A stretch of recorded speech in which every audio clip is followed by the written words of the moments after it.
چور پکڑا جائے تو جوتوں کے ڈر سے بس اوقات کہتا ہے کہ بھائی وہ چور چور چور پکڑو، چور چور چور۔ اب لوگ سمجھتے ہیں کہ یہ تو بیچارہ کوئی عام آدمی ہے، یہ چور نہیں ہے، تو بس اوقات چور شور مچا دیتا ہے اور لوگوں کو پریشان کر دیتا ہے۔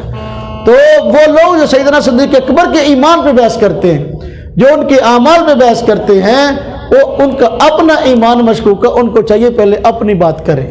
اگر سیدنا صدیق اکبر رضی اللہ عنہ منافق ہوتے، حضور صلی اللہ علیہ وسلم کی ذات تک اس کو نقصان پہنچانے کا اس سے اچھا موقع اور کون سا تھا؟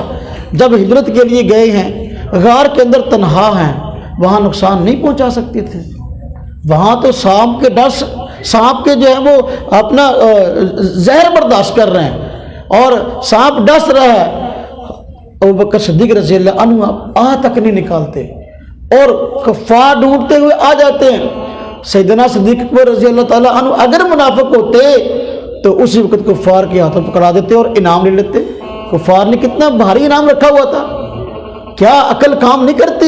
یہ سارے کے سارے شواہد اس بات پہ دلیل نہیں ہے کہ سیدنا صدیق اکبر رضی اللہ عنہ پوری امت مسلمہ کے اندر واقعی ایک مثالی مسلمان تھے۔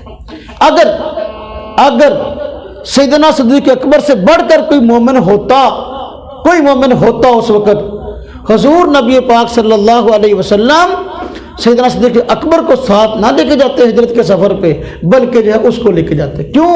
اس لیے کہ یہ نہایت تکلیف دہ، نہایت پریشانیوں والا سفر ہے اور اس پہ ہر قدم قدم پر جو ہے وہ پریشانیاں تھیں اور نقصان کا خدشہ تھا، لیکن حضور نبی پاک صلی اللہ علیہ وسلم نے دیکھ لیا کہ ابوبکر صدیق ہر طرح کی مشقت برداشت کر سکتا ہے رضی اللہ عنہ، اس لیے آپ کو ساتھ لے کے گئے ہیں۔